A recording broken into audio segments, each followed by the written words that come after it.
Joining us now to discuss is Brett Sifling, Gerber Kawasaki, Director of Get Invested. Welcome, Brett. Thanks for having me. Thank you for being on. So the Federal Reserve, the minutes just came out. They think that there'll be smaller interest rate hikes, Fed funds rate hikes in the upcoming meetings.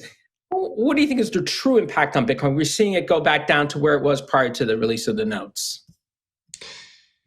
It's very clear that as the federal fund rates keep going higher and general yields around the world keep getting higher, that it's sucking a lot of the speculative money out of digital assets like Bitcoin and even the US equity markets as well, because investors are less willing to take on this speculative risk if they can earn meaningful yield from other assets. And so it's just another global headwind that is kind of facing Bitcoin right now.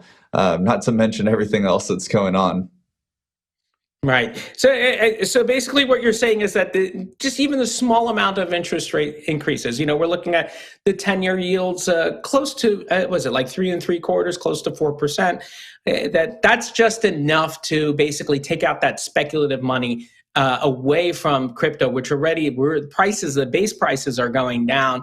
They're not seeing any yields. They're finding it tough to earn anything out of it. And they're willing to say, you know what, it's too much risk for me. Do you think that will change anytime soon? Or do you think that crypto is going to be plagued with higher rates because of higher rates in the months and years to come? We'll see. It's very, very hard to predict rates. I mean, if you asked anyone at the beginning of this year that they thought that we were going to have this historic rate cycle, I think almost no one guessed it. And it's going to be one to watch. I mean, the Fed meetings that are coming out month after month and the inflation reports are something that we're watching very, very closely. This last inflation report, we had hints of it slowing down, and we do think that they're facing easier comps as we get into December, January, and February. So if that trend does continue and the Fed decides to take their foot off the pedal, basically, then yeah, it could be a better environment for Bitcoin and just digital assets next year as more liquidity would creep back into the system. Now, of course, that's assuming all things being equal. Unfortunately, all things are not equal. As you alluded to before, we did have this issue. Of course, we've had several crises, one after another, it seems, in crypto, starting with Terra Luna, Three Arrows Capital folding. It goes on and on and on, all the way now to FTX, and then potentially others. People are looking at Genesis, et cetera. Genesis, of course, being a sister company to CoinDesk, both owned by DCG. What do you think will ultimately, do you think that part of the equation is going to continue being a problem, a bigger headwind, if you will, compared to monetary policy?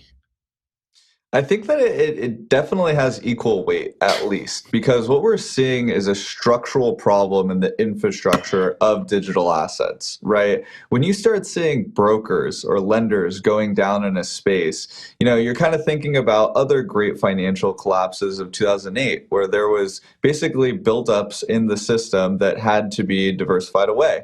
And ultimately, that's exactly what's happening in crypto right now, is that these over-leveraged firms have been taking on a significant amount of risk, and it's spilling over into other parts of the industry. And we don't know really how deep this goes yet. We don't know what the unwinding of these companies is going to do. And that's why we're big proponents in our own crypto program to pull those funds off of exchanges into your own cold storage so that you have access to that crypto asset, and it's not just an IOU from an intermediary. So now you mentioned telling your clients to put their assets into cold storage, into hard wallets, potentially, I assume. But are you telling them to buy more, or do you think that they should sit on the sidelines and wait to see where things fall?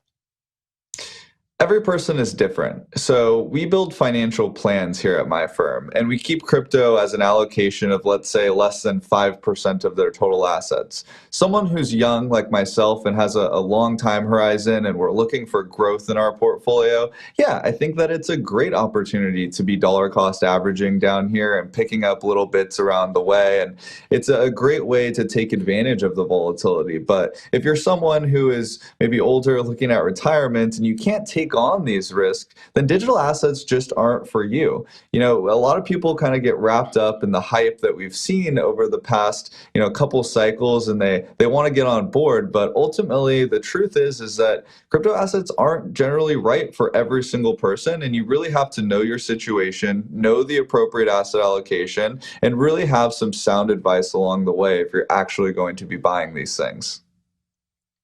So basically, it's age and risk aversion are the two things, of course, that you're looking at here. Of course, the two things being tied together. Nonetheless, do you have any short-term views, or when I say short terms, within the next 6 months, for instance, are you generally feeling a little bit, even to those who are willing to take risks and maybe doing DCA, dollar cost averaging, are you telling them, you know what? It could actually, it could go lower here. Give it a little bit. Or are you saying, no, this is it. We've bottomed? It's very hard to predict the price of assets, especially one like Bitcoin, which doesn't necessarily have an intrinsic value that you can ultimately build a DCF model or any other model around, right? And so over the next 6 months, it's going to be very volatile as we continue to work out these macro headwinds.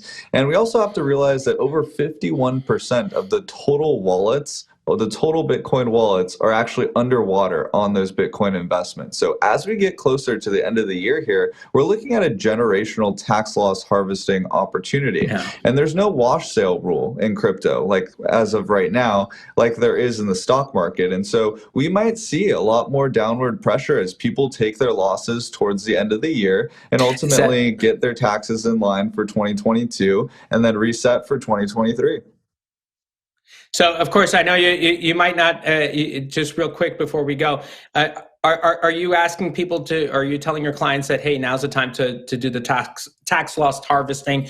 We're almost at December already. It doesn't, if they bought over in like when it was at 50 or 60,000, now's the time to take that loss. Are you telling them to do that and just wait until next year? Or are you saying hodl a little more? You might, In most incidents, it makes sense to take the loss and realize that loss and then ultimately redeploy the capital again, because you don't have that wash sale rule like you do with equities. And so it's smart to lock that in for this tax year and kind of reset for next year. Again, every situation's different, so you definitely want to consult a professional. Well, as somebody who's risk averse and probably in the older age range, according to AARP, who just sent me a letter today, I might have to take some of those tax losses. Thank you very much, Brett Sifling. He's Gerber Kawasaki, Director of Get Invested.